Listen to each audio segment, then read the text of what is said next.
You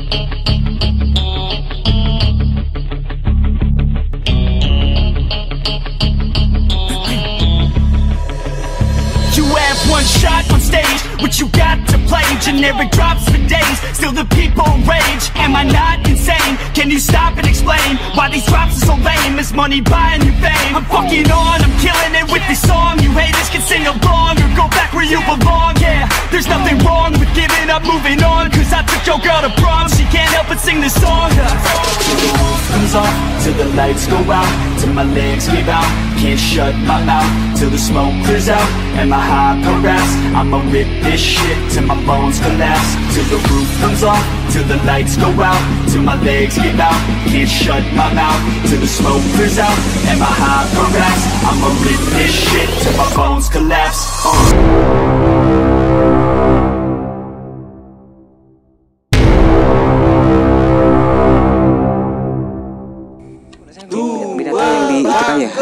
Tadi Beringin itu terah Majapahit, Bang. Majapahit. Sekarang Sumatera terah Sriwijaya. Cerdas nggak? Untuk Indonesia nih, ada Majapahit, ada. Masa itu, Bang, luar biasa, Bang.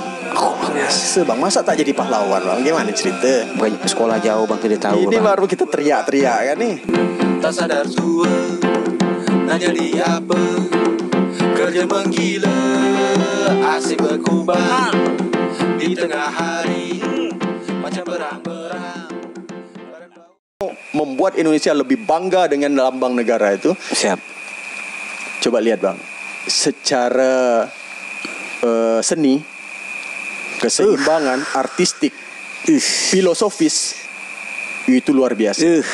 Pertama ngapa ngambil simbol itu Garuda? Itu. Tadi itu cerita Majapahit tadi itu. Majapahit itu kan Nusantara. Nusantara. Kerajaan Nusantara. Betul. Kedua setelah Sriwijaya. Sriwijaya, Majapahit, ya. Setelah Sriwijaya, Majapahit. Kemudian direkatkan ke dalam melalui simbol Garuda. Karena tadi ada hubungan perkawinan antara Patilo Gender dengan Dwajanti. Nah, mulai dari situ lah diangkatlah kisah itu tuh. Otak beliau yang punya ide untuk menjadikan lambang negara itu kan udah jauh ke depan tuh. Seni banget. Kesimpulannya, Bang, beliau Mantap, itu ilmuwan, Bang. Oh. Beliau itu riset. Jadi dilakukan riset sembarangan ini. Dia. Selain Garuda itu diambil dari Kesultanan Sintang, yang ada kaitannya antara Majapahit dengan Kalimantan Barat. Juga beliau minta referensi dari Ki Hajar Dewantara. Ini kan guru. Dikirim oleh Ki Hajar Dewantara gambar-gambar Garuda di candi. Oh. Di mana Garuda itu ditunggangi oleh Dewa Wisnu. Oh, menurut kisah pewayangan itu tadi yang dituangkan di Mahabharata. Oh, kuat di zaman Hindu dan Buddha. Riset. Mentradisi di dalam kerajaan-kerajaan Jawa, Bali, juga sampai ke Kalimantan. Akhirnya diterima lah sama seluruh Indonesia tuh. Sultan Hamid tidak sampai di situ ya, Bang. Masukan dari Ki Hajar Dewantara, kemudian dari rapat dengan panglima burung dan lain sebagainya. Burung ini burung apa gitu kan? Ditanya filosofisnya. Beliau juga riset dari ilmu ketentaraan beliau. Melihat lambang negara dari Ceko, dari Skotlandia, Amerika, semuanya dilihat. Tak ada otak encer ke bikin lambang negara secantik itu. Tak ada layak ke jadi pahlawan, Bang. Layak lah, Bang. Kan kalau jadi pahlawan tuh menginspirasi generasi bangsa. Harus jadi nih, Bang. Terus, Bang, ya. Harus jadi. Itu baru burungnya, Bang. Itu baru burungnya. Baru simbol burung. Secara Garudanya itu ya udah cerdas. Dan survei. Sekarang ya nentukan calon kepala daerah survei. Elektabilitas. Dikenal enggak? Dipilih enggak? Mana wilayah aku? Ini Sultan Hamid di tahun 50 membuat rancangan itu. Udah survei. Oh, iya. Rapat. Antara lain orang-orang Dayak nih, Bang. Orang Dayak dan Melayu. Itu ada Adik Johan, kemudian ada Masuka Janting, Panglima Burung. Dibawa rapat di Hotel Des Indes. Hotel Des Indes itu hotel yang paling hebat di masa itu di Jakarta. Hotel paling mewah. Sultan, Bang. Kita punya kekayaan luar biasa. Dibawa rapat di sana. Jadi ndak rapat gelap bang. Ndak kejar tayang malam-malam. Rapat siang malam. Terbuka. Seluruh itu ya. Didengarkan pendapatnya. Jadi tengok betapa demokratisnya orang ini. Gambar beliau. Pakai tulis tangan sendiri. Nah, di zaman Pak Jokowi, rancangan tangan Sultan Hamid itu di tahun 2016 diakui oleh Kementerian Pendidikan dan Kebudayaan, ditandatangani oleh Profesor Dr. Muhajir Effendi, bahwa karya tulis Sultan Hamid II itu menjadi cagar budaya tak benda peringkat nasional. Diakui. Berarti kan pahlawan. Datanya lengkap tuh, kalau sampai situ udah bener tuh, alurnya udah jelas itu tuh. Jelas. Yang presentasi itu Pak Turiman di hadapan 15 guru besar seluruh Indonesia. Beliau lagi mempresentasikannya. Jadi apa masalahnya? Tidak ada. Nah, sekarang kalau dibilang Sultan Hamid merancang lambang negara, itu bukan perancang tunggal. Siapa kawannya? Memangnya gambarnya abang bikin sayap. Saya bikin sayap. Saya bikin kaki. Gitu kali. Gitu ya? Enggak gitu. Enggak gitu. Kan enggak gitu. Katanya bukan tunggal. Sultan Hamid gambar seorang ya kan? Gambar seorang. Memang mungkin dipikirkan ada ide-ide mungkin tadi tuh kan. Mungkin itu maksudnya. Nah, gini bang. Kan yang punya ide kan banyak. Sultan Hamid itu menggambar bang. Karena lomba bang. Jadi Kabinet Republik Indonesia Serikat setelah keluar dari KMB, udah selesai KMB tahun 49. Ya. Tahun 50 baru disadari Indonesia merdeka. Ini udah hampir 5 tahun belum ada lambang negaranya. Barulah dia bikin sayembara. Ayolah bikin. Nah, Menteri Penerangannya itu namanya Priyono. Bikin pengumuman seluruh Indonesia yang pandai bikin lambang. Buatlah ada hadiahnya nih. Ada hadiahnya. Nah, juara 1 Sultan Hamid, juara 2 Profesor Muhammad Yamin. Yang lain tidak diterima, tidak genah. Mungkin gambar terudu lah ya. Nah, dibawa ke sidang kabinet RIS, yang disetujui jadi lambang negara itu Garuda. Yang punya Muhammad Yamin ditolak. Dia gambarnya tuh bang, gambar matahari terbit, bunga teratai, kemudian di bawahnya tulisan 1949. 1949 itu hasil konferensi meja bundar lahirnya Republik Indonesia Serikat. Sultan Hamid lambang negara itu 17 Agustus 45. 17 sayap. Agustus ekor 8. 45 bulu di dada. Awalnya itu simbolnya. Belum ada bintang. Sekarang justru yang ke Belanda-Belandaan enggak ke Muhammad Yamin. Iya bang. 1949 kan hasil konferensi meja bundarnya di Den Haag. Sultan Hamid bikin 17 Agustus 45 di Jakarta proklamasinya. Pahlawannya sih. Jadi pahlawan berarti ya? Muhammad Yamin pahlawan. Apa dia enggak ya? Belum bang ya, kan lagi diusahakan. Kalaupun tidak ditetapkan di kabinet sebagai hak prerogatif presiden, tidak ke gubernur udah bilang dia pahlawan. Kalimantan, daerah istimewa Kalimantan Barat mengakui bahwa beliau adalah seorang pahlawan. Mau apa? Pahlawan itu kan tidak harus dari negara bang. Kalau di hati orang kita berjasa. Begini bang, adakah orang Indonesia sekarang yang tidak menggunakan simbol Garuda Pancasila warisan dari Sultan Hamid itu? Ijazah pakai TK, SD, SMP, SMA S1, S2, S3. Lagu pakai bang. Garuda di dadaku. Nikah. Pakai buku nikah. Lambang. Paspor pakai. Mau pergi ke luar negeri. TP pakai, semua pakai. Siapa yang buat tuh? Ada yang tidak dipakai? Mana ada? Ada. Masih. Logo-logo di kementerian tuh. Garuda semua bang. KPK. Garuda bang. Garuda semua. Garuda. Pokoknya lembaga negara pakai Garuda. Masuk uangan kantong, uang kelas, Garuda semua. Masa tidak jadi pahlawan? Betul gak ya? Terus kalau bilang bukan perancang tunggal, ada masukan-masukan yang lain.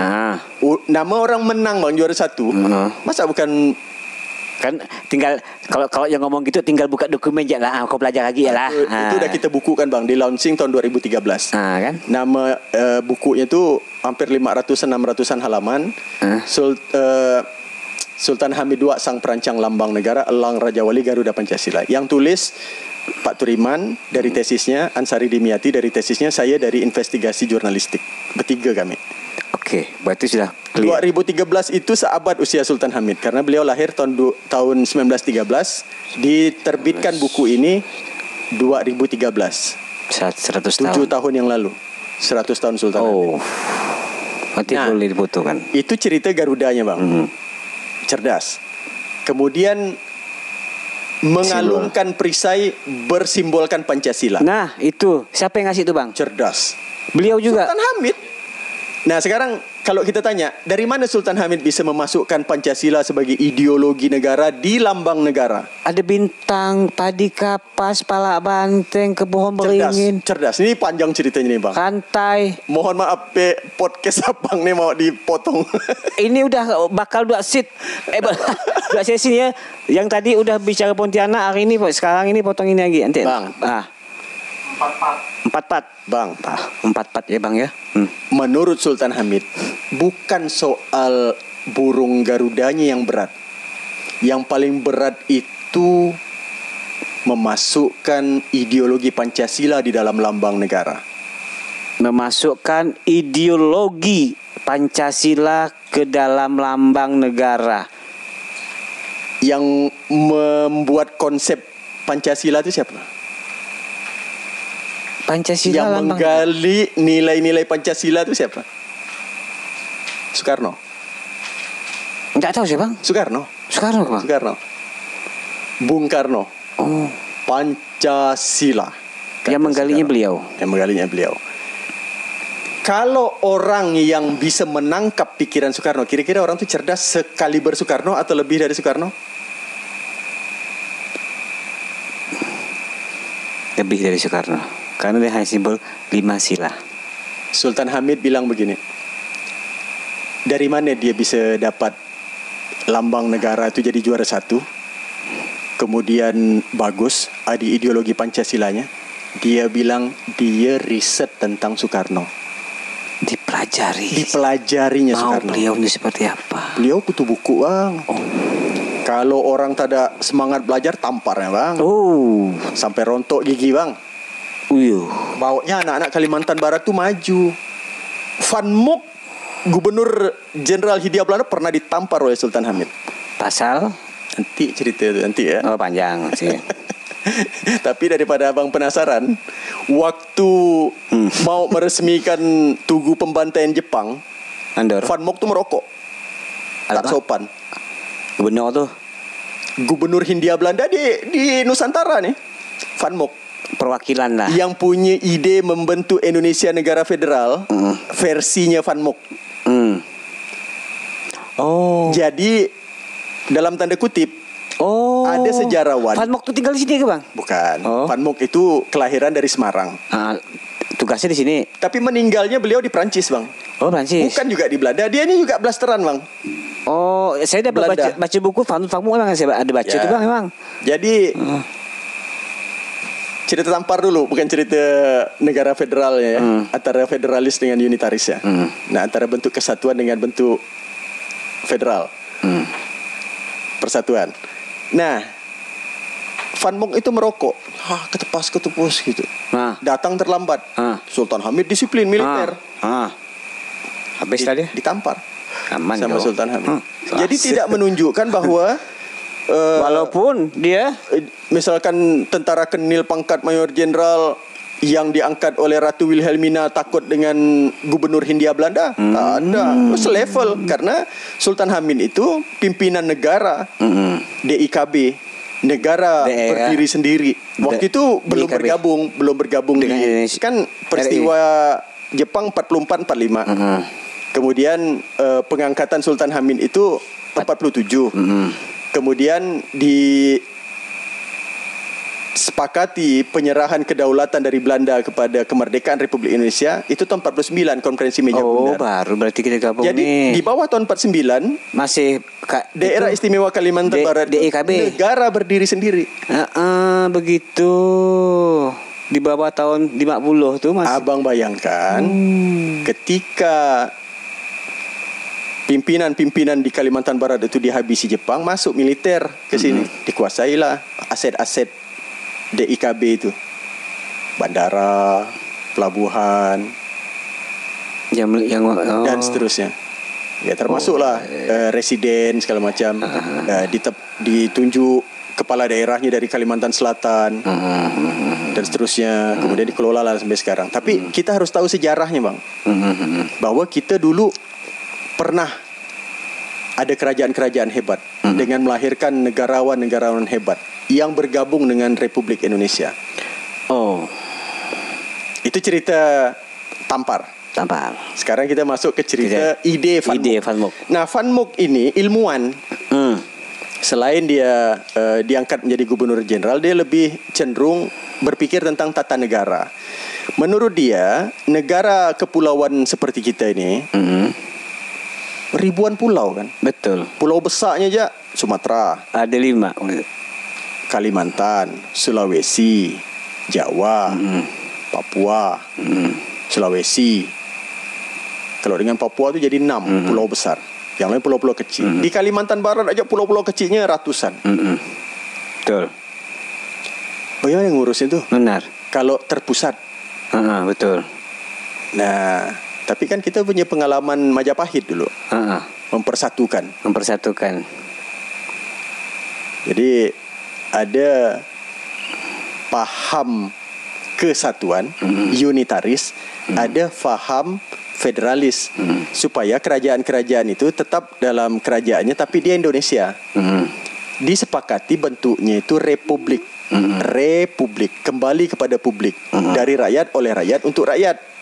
Begitu. Bersatu dalam Indonesia, disepakati federalis. Makanya kesepakatan konferensi meja bundar itu Republik Indonesia Serikat, sama dengan Amerika Serikat. Coba tengok, ada kekurang-kurangnya nasionalisme warga di Chicago dengan New York, dengan Washington DC? Tidak ada. Ada kebedanya nasionalisme Selangor dengan Sarawak sebagai warga negara Malaysia yang bentuknya serikat? Tidak. Begitu gak Indonesia? Cuma Republik Indonesia Serikat ini umurnya tidak panjang. Dari 49 50 setahun bubar, dibubarkan. Nah, Sultan Hamid bilang, bukan aku tidak setuju bentuknya kesatuan, tapi caranya. Kalau rakyat mau, saya pendukung nomor 1. Menurut konstitusi, caranya itu referendum atau pemilu. Gitu. Itu konstitusi. Jadi menurut Sultan Hamid, di dalam buku Persatuan Jaksa, ketika beliau bersidang, beliau menyatakan itu. Bukan saya yang nyatakan, Sultan Hamid yang nyatakan. Nah, Sultan Hamid menyebut dirinya federalis 100%. Oke, Bang, itu sejarah. Kemudian Sultan Hamid berhadapan dengan sistem peradilan unitaris, berlawan federalis. Itu seperti undang-undang Omnibus Law gak sekarang nih. Jadi penetapan undang-undang Omnibus Law menurut buruh dan dominan mahasiswa yang mengkritik pemerintah, itu pengkhianat. Gitu. Sama juga ini di masa unitaris berkuasa, orang-orang federalis itu disebut pengkhianat. Gitu. Itu asbabun nuzulnya, Bang. Jadi kalau ada yang menyebut Sultan Hamid pengkhianat, itu aliran unitaris pada masa itu. Tapi sekarang, Bang, pikiran-pikiran Sultan Hamid atau pikiran-pikiran federalis itu diserap oleh Negara Kesatuan Republik Indonesia. Bentuknya itu otonomi daerah. Tuntutannya pada saat reformasi tahun 98, 99. Lahirlah Undang-Undang Otonomi Daerah tahun 2001-2002. Kemudian berubah menjadi Undang-Undang Pemerintah Daerah supaya otonominya itu ada. Itu kan federal. Udah berpikir. Ada DPD. Beliau. Ada DPD, Dewan Perwakilan Daerah. Itu kan senator. Senator, ya. Itu federal. Kan bentukan federalis. Jadi kita ini negara kesatuan rasa federal. Demokrasi rasa federal. Itu ke, Bang? Unitaris rasa federalis. Unitaris rasa federalis. Kesatuan rasa Kesatuan rasa persatuan.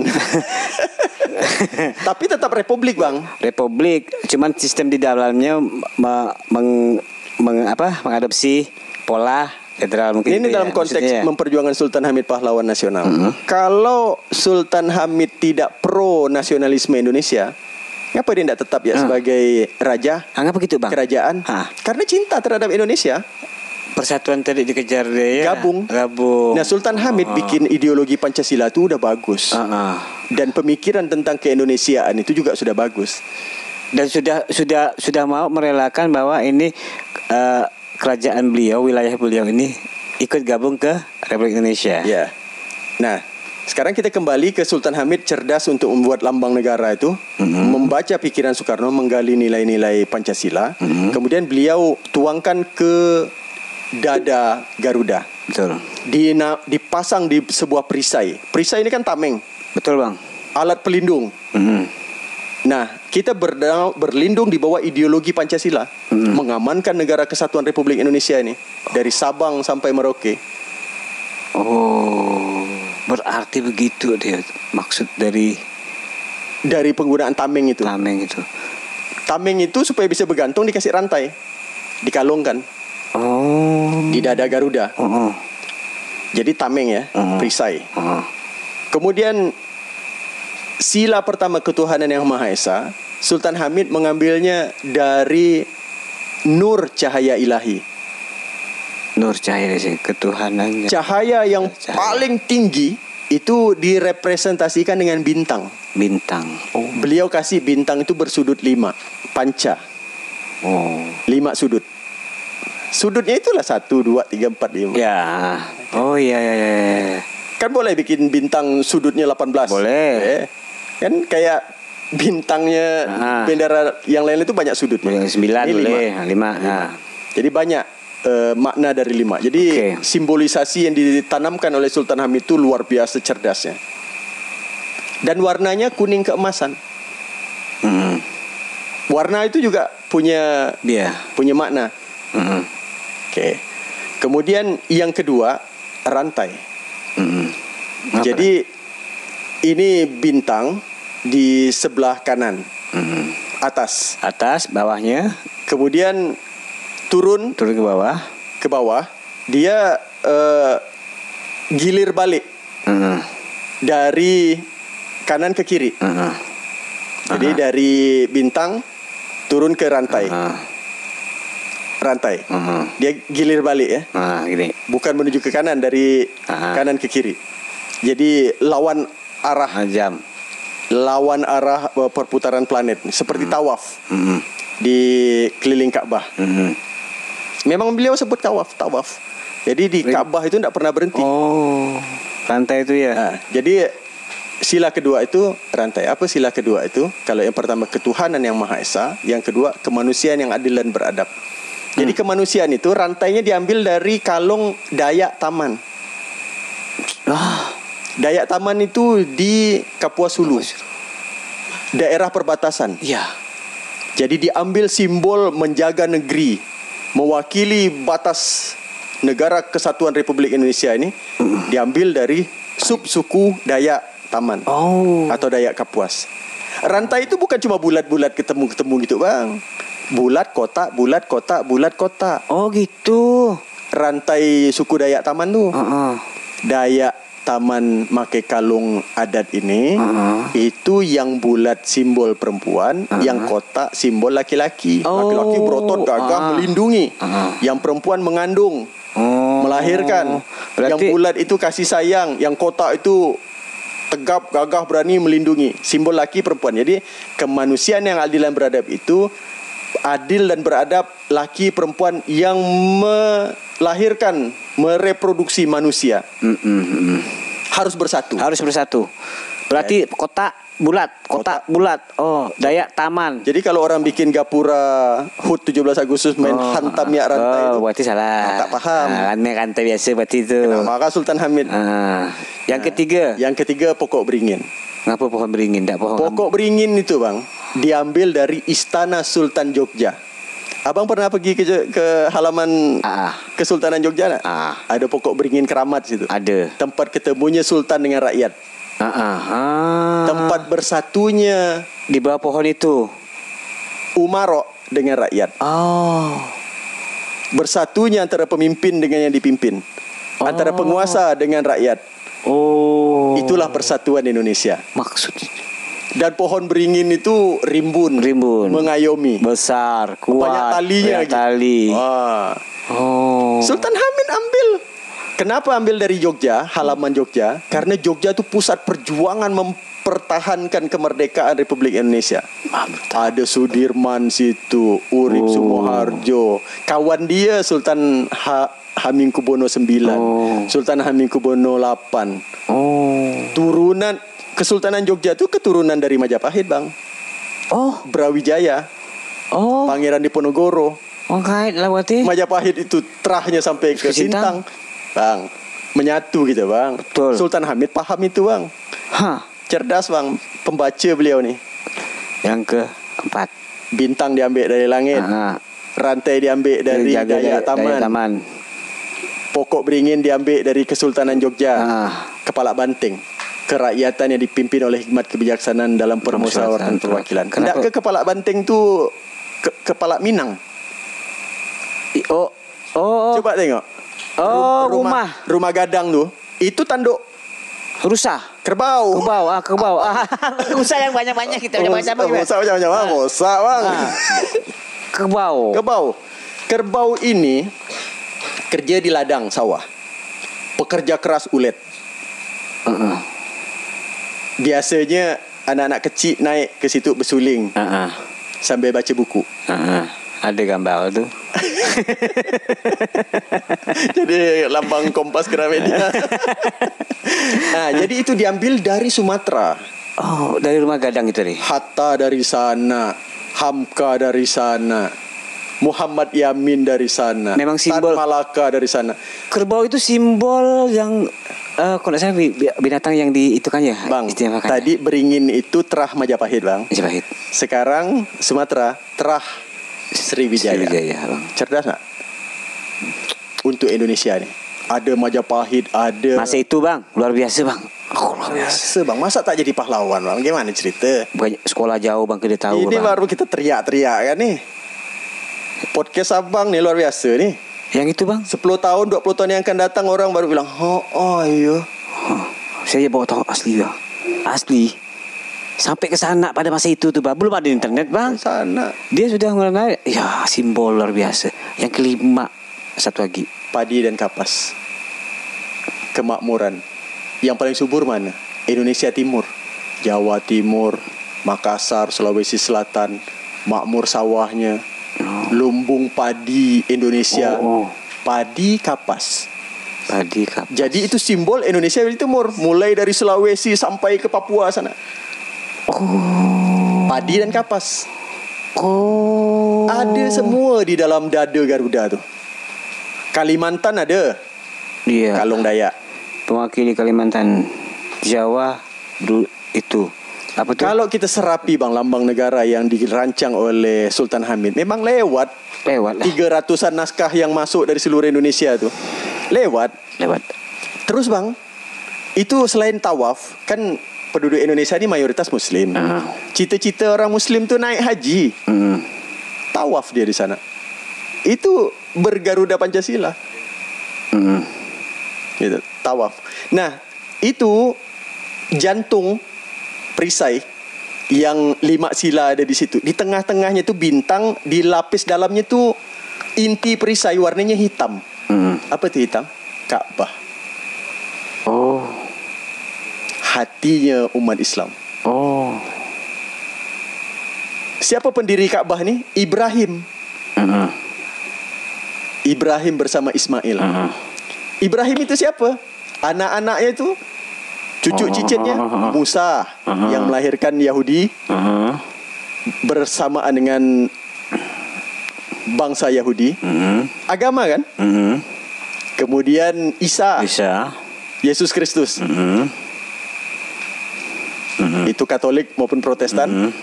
Kemudian Ismail turun sampai Nabi Muhammad. Jadi semua agama berpusat kepada Ibrahim yang membangun Kaabah. Apa salahnya? Tak ada salah. Tak ada salah. Bapak teologi, ketuhanan yang Maha Esa. Cerdas tak, Bang? Cerdas. Kepikir tak sih sampai di situ? Anak zaman now ya kalau disuruh buat belum tentu sehebat itu. Dia cerdas sekali. Masya Allah. Jadi begitu rupanya. Wajar abang sama tim selalu memperjuangkan beliau menjadi pahlawan. Sebenarnya wajar apa ya? Sekali. Pahlawan ini bukan tujuan. Gini ya. Ada ke orang yang ditetapkan sebagai pahlawan waktu dia berjuang, kau catat ya nanti kau jadikan aku jadi pahlawan, kan enggak. Tak boleh gitu bang ya. Kan Sultan Hamid juga udah meninggal tahun 78. Jadi kalau kami teriak-teriak memperjuangkan nih, tujuannya itu untuk mengembalikan semangat persatuan dan kesatuan. Kita tempatkanlah bapak-bapak kita itu di tempat yang terhormat. Udah memberikan sumbangsi yang besar bagi bangsa dan negara ni, menyatukan bangsa dan negara ni, membuat bangga Garuda di dadaku. Itu apa kita tak bangga? Garuda Pancasila. Berilah penghormatan indah untuk garis keturunan beliau. Kalau kita ikuti petuah orang tua kita dulu, yang muda menghormati yang tua menyayangi yang muda. Berkah hidup, berkah bangsa negara kita ni. Benar kata bang. Jadi kita Pancasilai sejati, kita hormati orang yang merancangnya, kita sadari filosofinya, kita amalkan dalam kehidupan sehari-hari, kita berketuhanan yang Maha Esa, apapun agamanya silakan. Kita menghormati, kita bersatu, persatuan Indonesia, kita adil dan beradab, kita berkerakyatan yang dipimpin oleh hikmat kebijaksanaan, bermusyawarah, berkeadilan, keadilan sosial bagi seluruh rakyat Indonesia. Cantik. Nilai-nilai universal semuanya itu. Nah, kemudian bang, kaki mencengkeram. Bhinneka Tunggal Ika. Nah, ini di zaman Sultan Hamid waktu merancangnya itu pita yang dicengkeram itu merah putih bang. Oh, bukan tulisan. Merah putih. Jadi mencengkeram dwi-warna. Merah berani, putih suci. Dan itu bendera kebangsaan. Kata Bung Karno, itu kan diperisai itu udah merah putih. Di tengah-tengahnya hitam dan keemasan. Udah cukup dah ada lambang merah putih itu katanya. Nah, yang dicengkeram ni bagusnya kata Sultan, kata Bung Karno, isi ikan Bhinneka Tunggal Ika. Oh, itu ide Bung Karno. Seloka Bhinneka Tunggal Ika. Ide Bung Karno, tapi kata Bhinneka Tunggal Ika itu lahir dari emputan tular. Wartawan di zamannya Majapahit yang menulis Bhinneka Tunggal Ika itu bineka beraneka. Bineka itu artinya beraneka. Tunggal satu, ika itu. Beraneka ragam itu satu. Yang satu itu beraneka ragam. Maksudnya itu Indonesia itu beragam-ragam. Oh, maksudnya. Jadi satu. Itulah Indonesia. Jadi bukan bersatu teguh bercerai runtuh. Bersatu beraneka. Berneka itu tunggal. Beraneka itu beragam-ragam itu satu. Yang satu itu beraneka ragam. Yang satu itu beraneka ragam. Itulah Indonesia. Jadi tidak bisa Indonesia itu diseragamkan. Coba bang. Indonesia memang beraneka ragam. Itulah Indonesia. Ada Jawa, ada Sunda, dan banyak lagi selainnya. Omai Rama. Inilah malam luar biasa nih bagi saya. Malam ulang tahun Kota Pontianak. Ulang tahun Kota Pontianak, dapat informasi yang luar biasa. Malam hari ini kita ngobrol tanpa terasa. Udah 2 jam. Entah berapa part nanti kita bagi nih bang ya. Saya yakin